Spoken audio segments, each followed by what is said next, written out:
Everybody, Shawn here. I'm a real estate broker in Prescott, Arizona, and we're in the middle of our three-part series. So today we're going to tackle the next 3 or 4 communities in the Prescott Valley area, and hope you stick around and enjoy it. Let us know if you have any questions.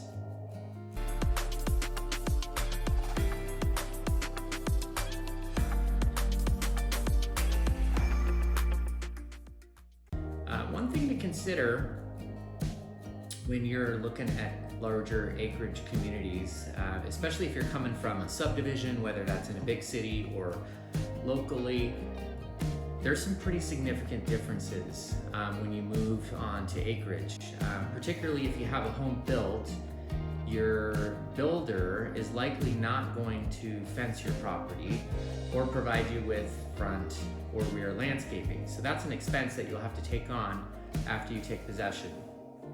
Regarding fencing, the other thing to consider is that if you're coming from a subdivision, whether that's in town or down in the Phoenix area or out of state, likely you're gonna have, and you're coming from an in-town lot, 7,500 square foot to 10,000 square foot lot, likely you're gonna have, walls, privacy walls, whether that be cedar fencing or masonry fencing. Your backyard is gonna be much more private. When you move out to acreage, particularly some of the neighborhoods that we're looking at in this series, your fencing is gonna be a steel pipe fence with some no climb on it. In other words, it's view fencing and it doesn't offer you that privacy. So that's a big change for a lot of buyers when they're moving to acreage community compared to living in the city. The other thing to consider is your home. If you're in a big city, you're typically going to be on city services such as sewer and city water. When you move out to the outskirts, the country, call it, you're going to be on your own private well. You're going to be on your own private sewer system, so a septic system. So that's a little bit different than living in town somewhere and having city utilities. I think it's a positive. Obviously you're not paying there's an upfront cost, to install those things, a well and a septic system, but you don't have an ongoing expense monthly to the city. So if you're kind of wanting to get more of that off-grid lifestyle, you want to try to homestead, you want to put solar on your home, then essentially you can do that with septic system, well, solar, and be completely off-grid. As Shawn mentioned in our part 2 of 3-part series, we're going to check out some other neighborhoods. And today we're going to start off with the community of Prescott Prairie.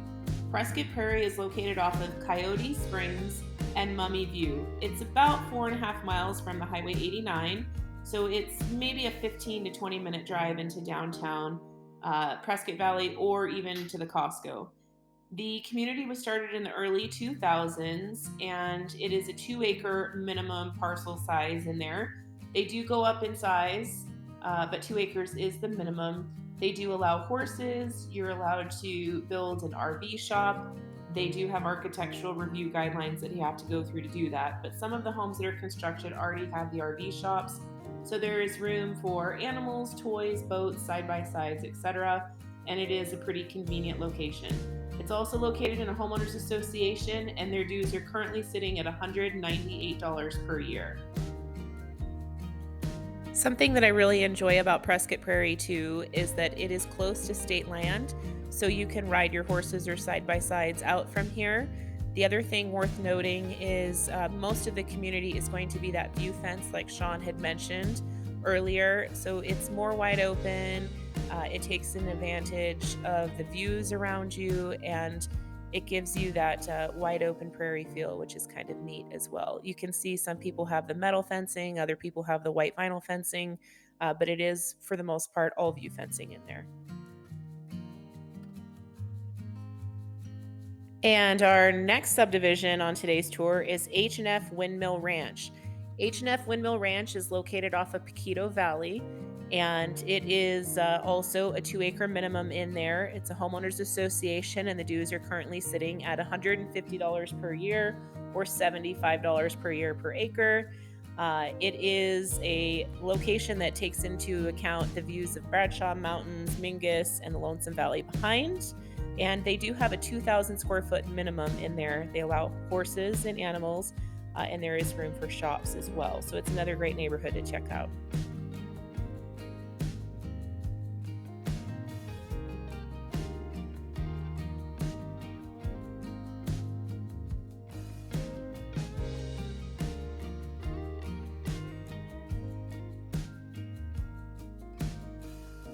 Our last community for today's tour is Mingus Meadows. Mingus Meadows is at the very end of Coyote Springs, about 6 miles off of 89A. The community is 630 acres in total. It does back to state land, so if you're into, again, side-by-sides, quads, dirt bikes, or riding horses, you could definitely do that from your property. The community does allow for horses. It allows for shops as well, and it has an 1,800 square foot minimum. The community started in 2005, and I would say it's likely about 80% built out. There's a few lots still available out there, but for the most part, the homes are constructed. It has a very nice view of Mingus Mountain on some of the lots to the north, and it's also a very cool neighborhood to check out. A little bit more affordable, and that's likely because it is a little bit further from town. You're about 35 minutes into Prescott to the Costco, and you're about 20 minutes into Prescott Valley Town Center.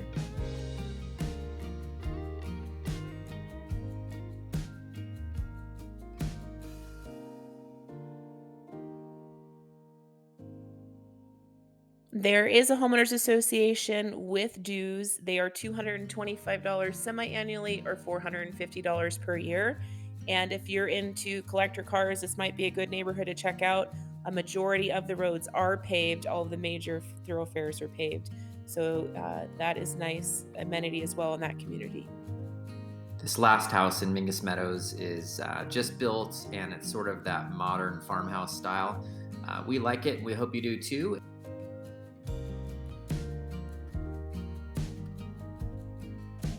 All right, everybody, thanks for watching part number 2. If you missed part number 1, we'll drop a link in the comments down below, and you can refer back to that. And tune in next week for the wrap up on Prescott Valley Acreage communities. We're going to have some great new videos coming out in the near future too. We're going to do Are We Running Out of Water video, what are our resources for water and how we're doing with that. We're going to do a summers in the area and what it's like to live here during the summer. Is it hot? Is it comfortable? Is it nice? And then we're going to do how the market is doing right now. So make sure you check those out in coming weeks. And remember, if you like our content, make sure you hit that like and subscribe button for weekly updates. Thanks for watching. Bye. Catch you guys in the next one.